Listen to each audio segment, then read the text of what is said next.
All right, agents, this is Kevin Lauren. I'm the Director of Training and Marketing, and today we're going to be going over the Trusted Partner Program.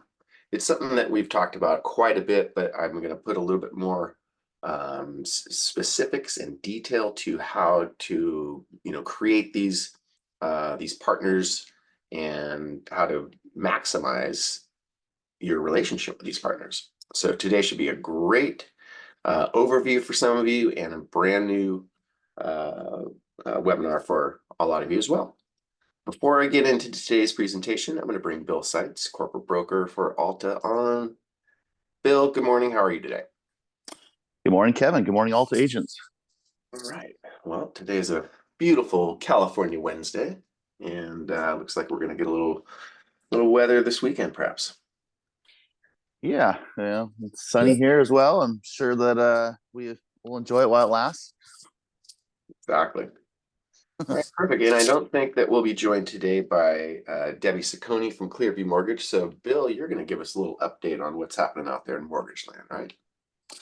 Yeah, so let's take a look at, I'll just do a brief overview. Let's take a quick peek there at the 10-year treasury. So kind of been flat the last couple of weeks, to be honest. You can see there on the chart, we kind of had a dip before the holidays.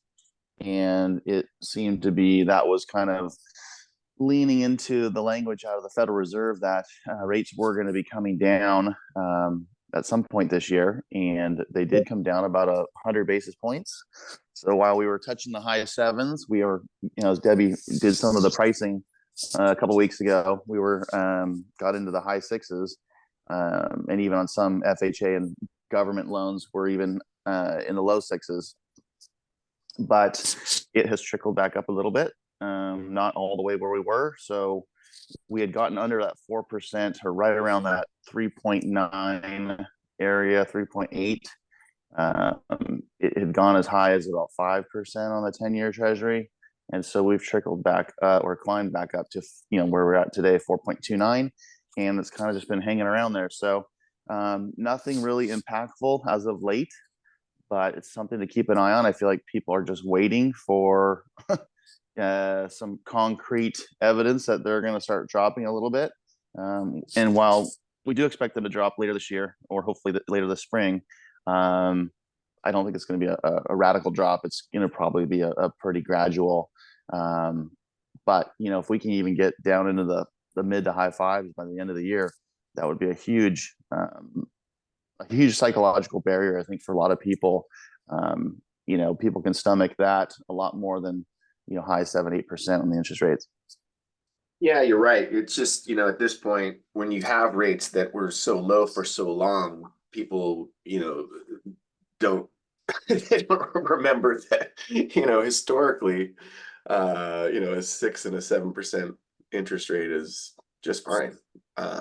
But, it is definitely a psychological barrier, as you said, because if you're like, oh yeah, I was paying 4, I have, 3.4, 3.8, or, some of these rates were historically low, 2.9, so it is tough to, stomach these current. Well, what happens is people get kind of frozen. They can't move. They can't really think it through. And and the reality is, a lot of people, hang on to credit card balances at 17, 18, 19%. It's like, well, in theory, if you had a ton of equity, you could basically, do a cash out refinance with even at, let's say, 6%, and your cash flow gets cleaned up, instead of paying 18% on your credit card, and not paying down any of the balance, people they do that all day long, every day. You know what I mean? Oh, yeah. And they just get hung up on the number that's attached to their mortgage. But really, a lot of times what we find is that, you're able to help people with their monthly cash flow if you can kind of pay that down, get rid of that. And yeah, you're maybe paying a little bit higher what you normally would have on a house mortgage, but it frees up hundreds, if not thousands of dollars in your monthly cash flow. And really that's, for a lot of people, that's really what matters, 100%. And, Americans are sitting on record high equity. So, there's still deals to be made. And so these are just things to keep in mind as you're talking to your clients and just making sure that you're educating them on some of those things. Because you're right, Bill, a lot of times they're just not thinking that way, and you can point out, what's your credit card balance and what's the rate on that thing? That's a real good, way to rephrase, their situation, right? Yeah, it's something that is kind of like the elephant in the room with a lot of people, but it's once they can kind of get educated a little bit, there's a lot of options for them. But I do think that we're going to get some relief. It's an election year, and typically in election years, as most of us know, they got to prop up the economy. The economy, needs to look nice and pretty and shiny by the time we roll around to next fall. And I do anticipate they will be making those as we get a little bit closer in. I think we'll see a little more movement on the interest rate relief. So, that's my personal view. I think that's a lot of people have that same consensus. But yeah. Yeah. And real quick, how's crypto? Wow. Bitcoin is just going through the roof right now. Yeah, they got added to like ETF fund, and a lot of people are bullish on that. So that's a good hedge, against the dollar being weaker and money not having as much value. And a lot of people think that's going to be the future, and it's going to be over 100,000 by the end of the year. Yeah, I remember talking with Don Kearney about a year ago, and it was right around 20, and he was like, "Well, I'm not sure, if I should get in now." And I was like, "Well, you're getting it at a very good discount now." And so, sure enough, wow, that has exploded back. So, hopefully, some of you have a little bit of that as a hedge, and but I don't think it's going away. But some people do just look at it as funny money. So, don't put all your eggs in that basket, right? Yeah. Well, before we get started, Kevin, I wanted to congratulate Sandra Corona. She has been utilizing the loyalty points. She's used Raquel Bauer on a number of escrows. And as most of you know, or hopefully everyone's aware, that by using either Legacy Escrow or Clearview Mortgage, you do earn valuable loyalty points within the company and the brokerage. And you can use those, redeem those either by, several ways. You can buy down your transaction fee. So, or you can do other things like Sandra did. And she chose to utilize that credit that she had built up to have us pay her MLS dues. Nobody likes to pay MLS dues. It's like the worst thing in the world. It's a big part of our business. And going down to your board, or paying those fees, $1,100, $1,200, whatever it is at your local association. Nobody likes to do that, but she was able to have Alta pay for those fees because she had accrued enough credit and loyalty points to do so. And so that's really the crux of the whole program in a nutshell. We want to give back to the agent when they're helping the company grow, and allows us to be more profitable and do more things within the organization. So we just want to thank Sandra for doing that and participating. And I know she was ecstatic about getting those dues paid for. So that's the way it's meant to work. So if you haven't used Raquel Bauer yet on a transaction, or you haven't utilized Debbie or any of the team members at Clearview, it's a great way to get those loyalty points and become more profitable yourself within the ARG platform. Yeah, those MLS dues are like, you feel like you're getting shaken down by the mafia, right? Not a real happy thing to spend money on. So No, it's a good business for them. oh yeah, it's a racket. That's why. Anyway, thanks for that, Bill. Appreciate it. So we are going to hop right into our presentation. Let me switch screens here for you guys. Got a little graphic that I prepared for you. So creating the Trusted Partner Program is basically creating a network of ancillary service providers that will help you. First of all, you want to be able to have these vetted vetted as much as you can, but vetted ancillary service providers that you can trust. And then you can, if you trust them, then you can feel good about recommending these people to your clients. And so that's why you can call this the trusted partner program, because with trust comes, comfort. And, if you trust these people and you know that they're good, you're going to feel good about, referring them. And we all know how that goes. You can only go so far, and you don't control these people. So it is tough. And we've all been in a situation where we've recommended someone and they didn't turn out right, or there was a chemistry problem. So, take all of this with a grain of salt. There's no, magic, wand that you can wave and everything's perfect. But creating this trusted partner program really does position you as an expert in your field. It creates for your clients. It creates that persona that, man, this agent really has their stuff together, and they know their business, and they know what needs to happen, and they've seen. For the sellers, they've seen this stuff before. They know what needs to get fixed, and they know, who to call for what. So when you have that, and a lot of you have been in this business 30 years, and you have that rapport with some of these, ancillary service providers for years and years and years. And so you can be excited to, recommend, for example, Debbie Sacconi from Clearview Mortgage, because you've worked with her. And so, it's a no-brainer.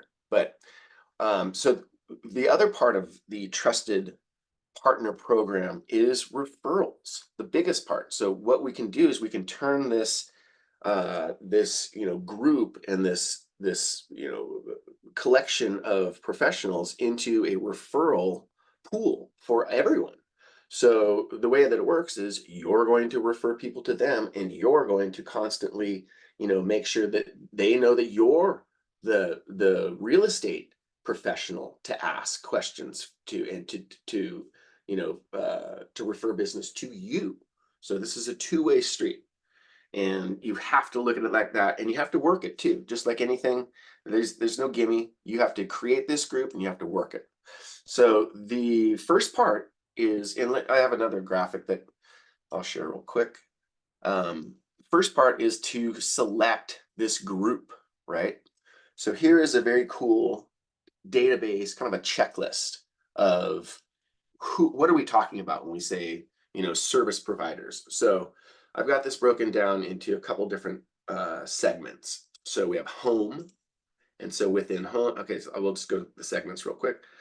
Home, professional, local businesses. Let me expand this a tiny bit. You have your local businesses. So in home, so that would be things like air conditioning, heating, appliance repair, maybe an arborist, tree services, architect, basement and foundation. So this is a cool list because it is very, very specific, and you don't have to have, a person for every single one, or some of your professionals will be able to, facilitate more than one of these places. So chimney and fireplace, cleaning service, closet design, concrete and paving, dock building, Newport Beach and some, Long Beach and some of these areas that are on the water. Dock building is important, maybe even lakefront. So you may need to know a dock builder or a dock repair person, right? Things you never thought you'd need. Door installation, drywall and repair, dumpster rental, electrician, equipment rental, fencing, flooring sales and installation, garage, a handyman, home decor, home remodeling, security, home staging, home warranty, interior decoration, irrigation and watering systems. So you can see there's a lot of different people that we can be in contact with, and they are going to be part of our database, and we're going to make sure that they get our monthly emails, our newsletters, and we're going to make sure that they get updates, and they're going to make sure that they know that we are the professionals for real estate. So, and literally name, contact, email, phone number. So you're going to be, adding these people to a database, keeping them updated, and you're going to be recommending them and making sure that they know that you're recommending them. So let me just go down into the other area here. Professionals. Of course, we're going to want to have relationships with accountants, attorneys, chiropractors, counseling, even dentists and dermatology, because you can, go into a doctor or, a dermatologist, your local dermatologist, say, hey, on my, I'm a real estate professional, and on my website, I feature all different kinds of local businesses that I recommend. And they don't have to be real estate ancillary service providers either. You can do this kind of thing with just regular local businesses. You can have a favorite coffee shop and say, hey, I'm going to feature you on my website, and once a month I'm going to do a little blurb about you on my social media. Right? People love that. Local businesses love reciprocal, free marketing, and who's going to say no? So this is a great way to expand your sphere of influence, right? So your sphere of influence absolutely should include these ancillary service providers and other businesses. So insurance, mortgage lender, Debbie Saccone, optometrist, personal and business banking, a personal chef, personal trainers, travel, veterinarian, so you can have all these things, because as we know, sometimes we get people that are moving into the area and they don't know what's going on. And you can say, hey, these are the things that I recommend. So if it's already built into your business and you already have this as part of your plan, then it's a lot easier for you to just roll it out. And again, you're not scrambling. You're not trying to figure out, oh, who do I know that's an electrician? You have this already done. And this database is a great way to help you stay organized. Of course, you're going to want this also in your CRM, but it does not hurt to have this as a separate database, as a go-to, and you can just use this as a reference, right? So let me get back to my other graphic. So again, there's a few different mechanically, there's a few different things that you should do with the Trusted Partner Program. So once you've decided who all these people are, I've got an introduction email template. So you're going to, contact these people, and you can just do it by email first. Some of them you already know, and so it's, the email's not quite appropriate, and you're just going to, talk to them and explain what's going on. But for those that you don't know yet, and if you want to, kind of do a blast, and you want to, get a whole bunch of these people into your CRM system, and then just blast this email to all of them at once, which saves time and streamlines everything, then you can go ahead and use this right here. So I won't read through this, but it's basically just a introduction, letting them know that you want to add that business to your Trusted Partner Program, and you want to refer a client to you. So anybody sends me this kind of email, I'm really excited.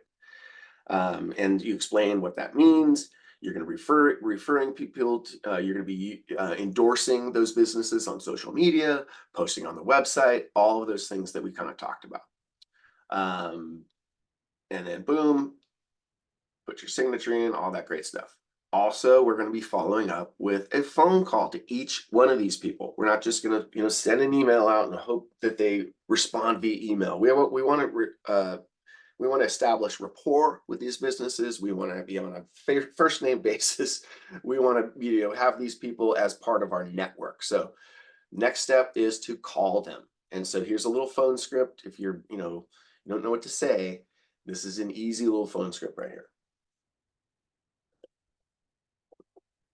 And then, it's just an icebreaker. You can start talking to them.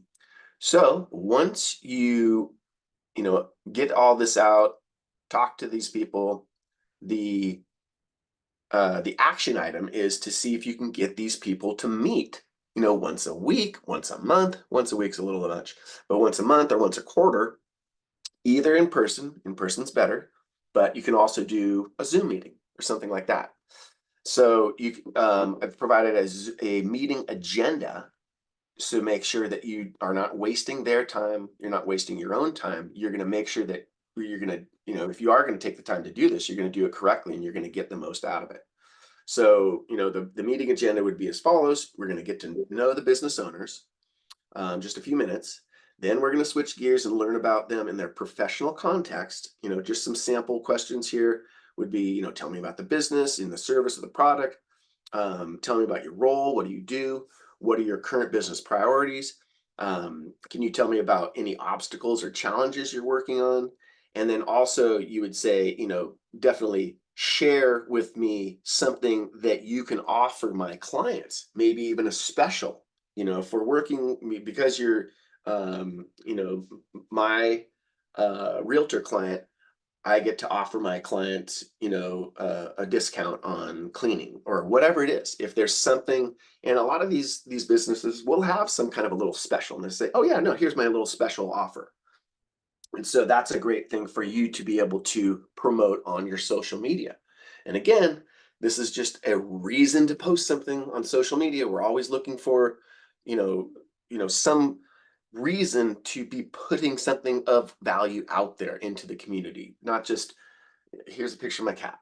This is good information. This is very, very important things that you're providing to your clientele, to your sphere of influence.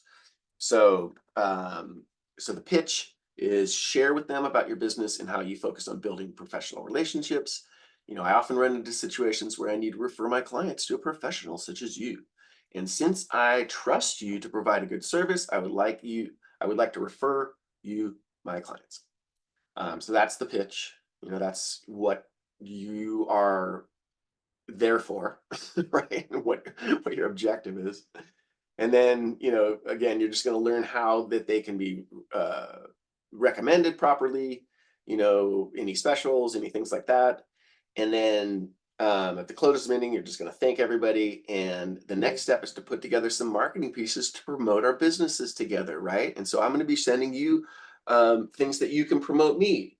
You, Mr. Business Owner, send me stuff that I can promote you. So that's kind of the takeaway and the close of the meeting. And then if you're really on top of it, you're going to set another meeting date for a later time. And you're going to say, okay, next, time we're going to meet is going to be on May 6th at the local coffee shop or whatever you do, right? All those specifics are not important. You guys can figure all that stuff out. But having a plan to create this group and to properly utilize it in your business is a giant step on becoming an actual real estate professional that knows what's going on in their community, knows who the people are with respect to ancillary service providers, and you're just that much more sharp and you're prepared. So, and then I also included a social media post template. So, hey, this is one of my trusted partners and my service providers, right? And so this is just an easy copy and paste it, put your, specifics in there and hit send and you're in. Even got a couple of fun little hashtags for you down here. And then the last thing is and this is also a featured business email template. So you can actually send an email out to your, the people in your database on your CRM, and you can let them know again, hey, this is a featured business of the month, or this is a featured business that I recommend. Again, this is just a reason to send information out to your clients and a little tap on the shoulder. And those touches, we always talk about, how many touches it takes to get a deal, right? And so sometimes it's many touches. And so this is just one of them. The social media is another one. The phone calls another one. And then the final thing here is just a follow-up template, because you're going to want to follow up with your trusted partners and, make sure that you're thanking them for being involved. And you do also, when you do recommend someone, you want to let them know that you have recommended them. That's another huge step in the trusted partner program to make sure that reciprocity is happening. And when you let a trusted partner know that you have recommended them, you also ask them, remember to recommend me. You have to ask. The squeaky wheel gets the grease, right? And so don't just leave it up to people. Oh yeah, I recommended you. Oh, I hope maybe you'll recommend me. No, ask them, you're a professional. This is why you're doing this. And you deserve to ask for that referral, right? Just the way that you deserve to get a review when you ask for a review, because you did a good job. So all these things are connected. So Bill, I know we went over quite a bit, but any big takeaways for you with respect to creating this trusted partner program? Just as you went through that, Kevin, I kind of was thinking you could also do it like in a seasonal approach. So, obviously springtime, we're kind of post, as the weather gets improving, the days get longer. Maybe there's a restaurant you like to eat at outdoors as it gets warmer. Maybe there's, something during the summertime that's good for kids when they're out of school. Maybe there's something during the holidays that you want to promote. So you could kind of map out your year. If those that are doing the newsletters, you can kind of map out your year with those types of with that angle as well, because people will find value in that content. And then you can leverage the relationship with the newsletter, the featured the featured person or business, and then also tag them in the social media with your content. And to be honest, I really like that. I've mentioned my friend David Solomon a bunch over the years on these webinars. He's a friend of mine who I went to San Diego State with, and we were on the surf team together, and he was in my wedding. He's one of the top realtors in LA, and if not the country. Does an amazing job with his business, and he puts out a newsletter every month, and naturally I'm on his subscriber list because I like to see what he's doing. And he deals with very high-end clientele. His listings are, if I see anything lower than about $3 million listing, that's kind of a surprise. But you're talking, he's selling $20-30 million listings. But that's kind of a side note. But he does put out a newsletter every month. It's very well done. And when you look at his newsletter, it's not, oh, check out my new listing. That's not the first thing that comes up. It highlights something that's going on in Santa Monica or LA that maybe is happening this weekend. Maybe there's a festival. Maybe there's a new restaurant opening, or there's an art exhibit, or art gallery, or something that is really non-real estate related, but community driven. And then subsequent below that is, his featured listings and real estate content. And I really like that because it grabs your attention. It tells you what's going on. It tells you about the new restaurant. It tells you about something that he's featuring first, gets you involved. And then you're like, oh, wow, this new listing, that's amazing, or whatever. So I do like that approach. I think it's the right recipe to do it. And if it's done well, you will keep your audience, and they'll look forward to your. I mean, I like looking at this stuff. When I see it come into my email, I'm like, oh, I'll spend a few minutes just checking it out. No, for sure. And I am on his list as well. I mean, I love his stuff. And, you and I 20 years ago were doing that with Baja Surf Properties.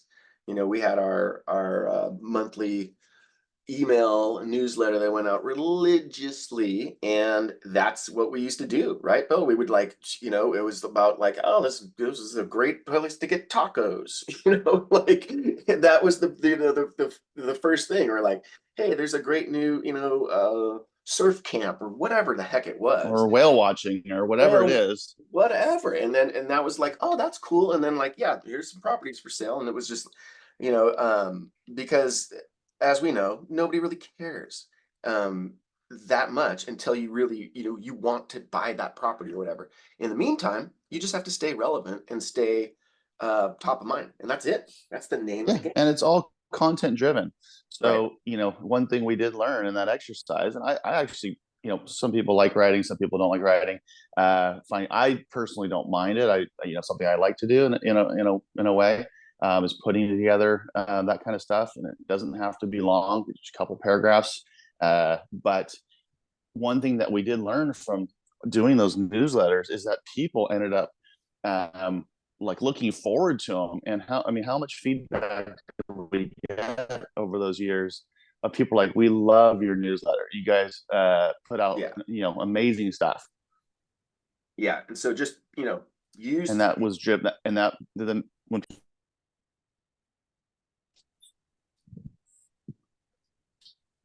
oh, yeah, you kind of broke up a little bit, Bill. oh, sorry. What I was saying is, that in turn drove business to us because we were top of mind. And it's really simple. It's a really simple concept. I know we beat it, to a dead horse on these webinars, but it's really, that is the equation.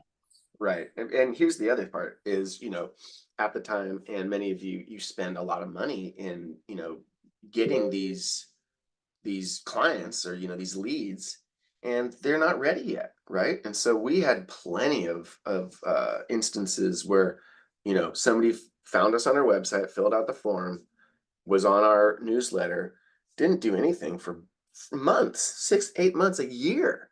And then out of the woodwork, they come out and, hey, you know, I'm interested in this property in this area. Like, I mean, that's the name of the game. I mean, it's just the way that it works. You have to stay top of mind. So using this trusted partner program as one of your content pieces, and Bill, I do love the seasonal approach because it does change the seasons and it gives you a reason to highlight a different business and a different, pool cleaners in the summer, all those different things, right?